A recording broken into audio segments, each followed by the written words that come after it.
Her buzzing was inaudible, but her artistic achievements spoke for themselves. Potter wasps had started creating a series of nests in the little courtyard outside the cottage.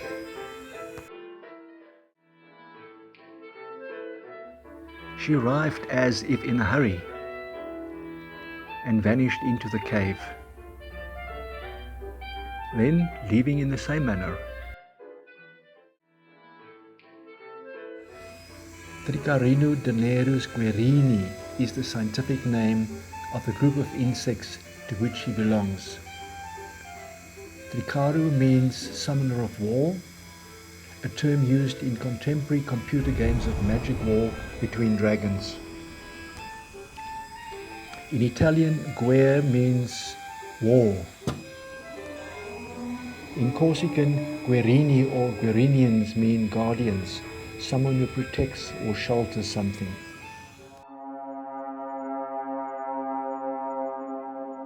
There's an endless war happening between the potter wasp and his enemy, the parasitic cuckoo wasp.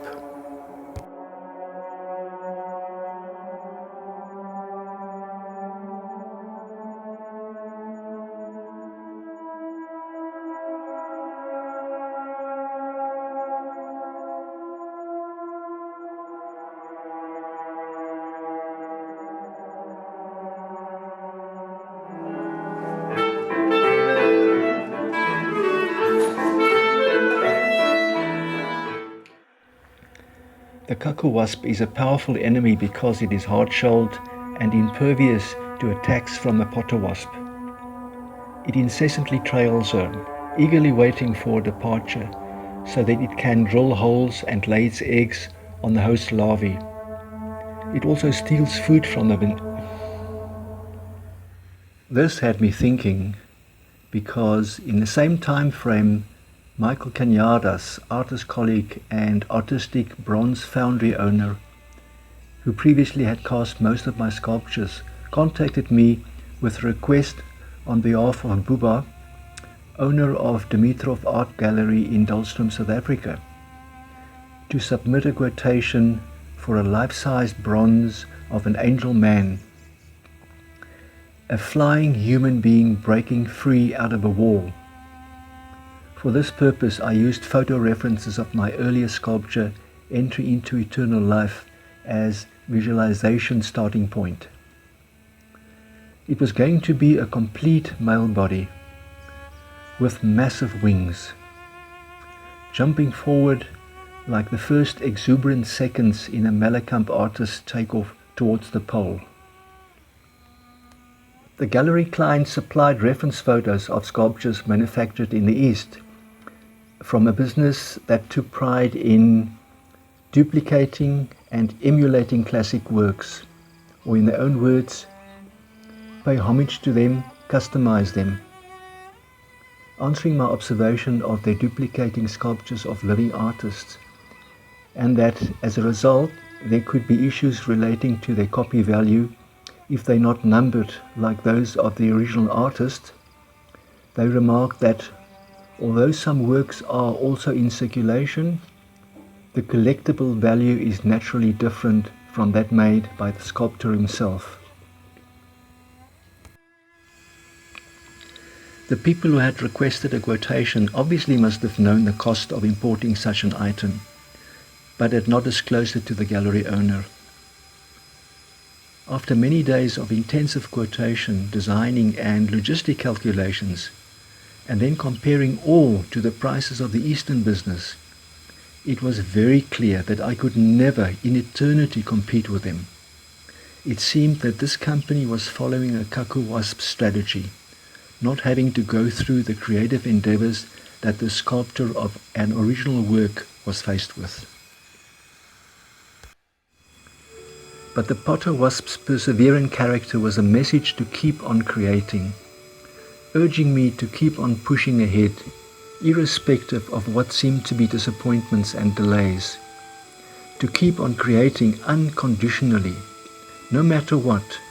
The inner invincible volley could not be emulated or duplicated, and my focus should be on creating and not competing. The potter wasps are not crippled by the actions of cuckoo wasps. They simply carry on with their passion of creating nests and creating new life. The prospective gallery clients never came back regarding our quotation. From the time it was cast in marble resin way back in Randburg, Gauteng, the artist's copy of Pleading became witness to a life journey. Together with building material, it was transported to where the castle was being created. It had to hover on the castle's roof while construction took place, and eventually kept pleading in the front garden, in the company of happy plants, myriads of birds, rain and mist. Because it was cast in acrylic resin, it naturally aged up to a point where it became necessary to relocate to the newly renovated breakfast room. It frequently listened to my describing and explanation to guests its accompanying poem, A Plea to God, a nude sculpture representing an unconditional, uncovered, open, honest plea. The artist's copy was an ever-present companion to my dog friends, and also featured in a television magazine program. But amidst the divorce, I eventually had to say goodbye to it. Before being sold, two bronze copy brothers temporarily lived in the castle's sculpture gallery. Their firstborn bronze cast brother, sold from Michael Kenyatta's sculpture gallery, had witnessed an ordeal similar to my artist's copy. It started when Michael unexpectedly arrived in his gallery to see that visitors had been fooling around with his highly polished nude male bronze. Adding to the banter, one of them had jumped onto Pleading's back, and without hesitance Michael rebuked them for disrespecting another artist's work, something that his wife at the time took exception of, an event that eventually triggered a separation. 20 years ago, the original firstborn, clay, twin brother of the Snow White marble cast artist copy also relocated to the castle. However, unlike his twin, he got stored away, seemingly forgotten, gathering dust over injuries, but he remains to tell the tale. Slowly and patiently, the rejuvenation ensued, with gently smoothening the skin.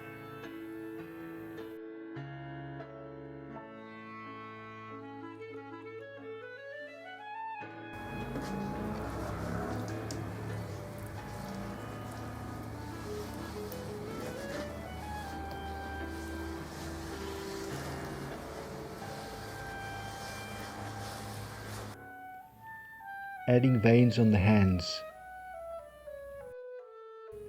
reproportioning and styling his neck, head and hair.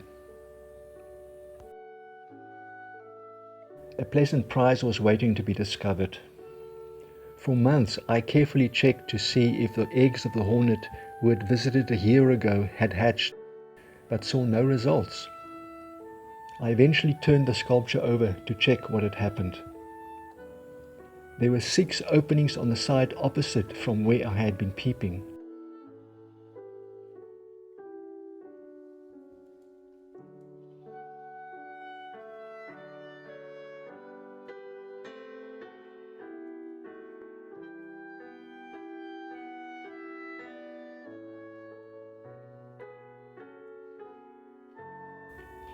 I also noticed that either this new life or family of the same species were actively creating new nests inside the ceiling light above where Pleading was being renovated.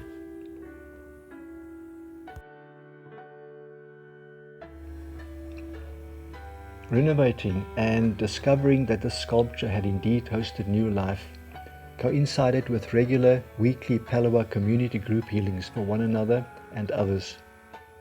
The result had been a profound spiritual transformation and a realization that a new life ensued since the day when my culture teacher urged me to release the past.